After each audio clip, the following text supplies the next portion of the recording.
തേങ്ങ വറുത്തരച്ച നാടൻ ചിക്കൻ കറിയാണ്. അതിനുവേണ്ടി 1/4 മുറി തേങ്ങ നന്നായി ഒന്ന് ചുവക്കെ വറുത്തെടുക്കാം.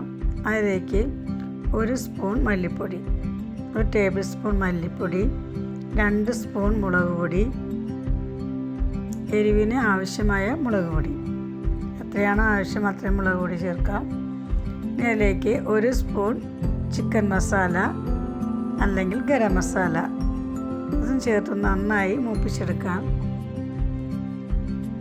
ഇതിലേക്ക് ആവശ്യമായ വെളുത്തുള്ളി, ഇഞ്ചി ഒന്ന് വറുത്തെടുക്കാം, ഒന്ന് ചൂടാക്കിയെടുക്കാം.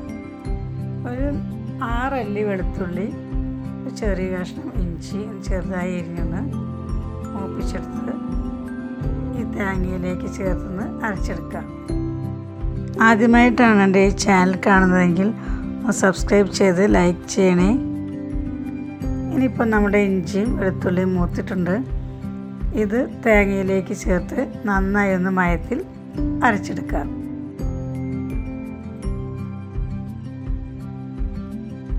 ഇനി 2 മീഡിയം സൈസ് സവാള ചെറുതായി അരിഞ്ഞ് ചട്ടിയിലിട്ടൊന്ന് വഴറ്റണം. ചുവന്ന കളറായി വരുമ്പോൾ, ഒരു ബ്രൗൺ നിറമായി വരുമ്പോൾ ഇതിലേക്ക് ഒരു പഴുത്ത തക്കാളി ചേർത്തൊന്ന് വഴറ്റിയെടുക്കാം. ഇനി ഞാൻ ഈ കറിയിലേക്ക് ഉരുളക്കിഴങ്ങ് ചേർക്കുന്നുണ്ട്. ഒരു ചെറിയ ഉരുളക്കിഴങ്ങാണ് ഇതിലേക്ക് ചേർക്കുന്നത്. തൊലി കളഞ്ഞ് ചെറുതായി അരിഞ്ഞെടുക്കാം. തക്കാളിയും സവാളയും വഴണ്ടി വരുമ്പോൾ ഇതിലേക്ക് അരിഞ്ഞു വെച്ചിരിക്കുന്ന ഉരുളക്കിഴങ്ങ് ചേർക്കാം.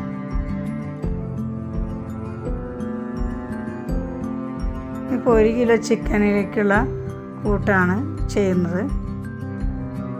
ഇതിലേക്ക് അരച്ചു വെച്ചിരിക്കുന്ന തേങ്ങയുടെ പേസ്റ്റ് ചേർക്കാം. തേങ്ങ വറുത്തരച്ചത് ഇതിലേക്ക് ചേർക്കാം.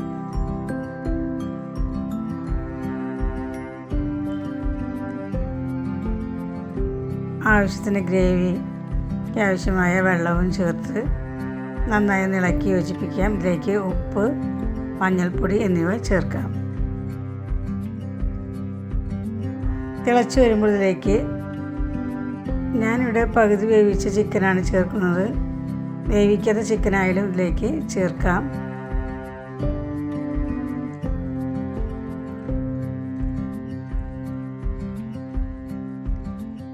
ചേർത്ത് നന്നായി ഒന്ന് ഇളക്കി യോജിപ്പിക്കണം.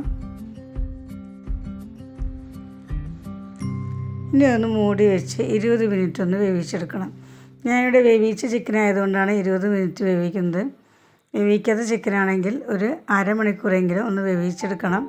ഗ്രേവിയിൽ കിടന്ന് ഈ ചിക്കൻ നന്നായി വെന്ത് എരിവെല്ലാം പിടിക്കണം. മൂടി വെച്ച് 20 മിനിറ്റ് കഴിയുമ്പോൾ ഇതാണ് ചിക്കൻ കറി. ഉണ്ടാക്കി നോക്കൂ.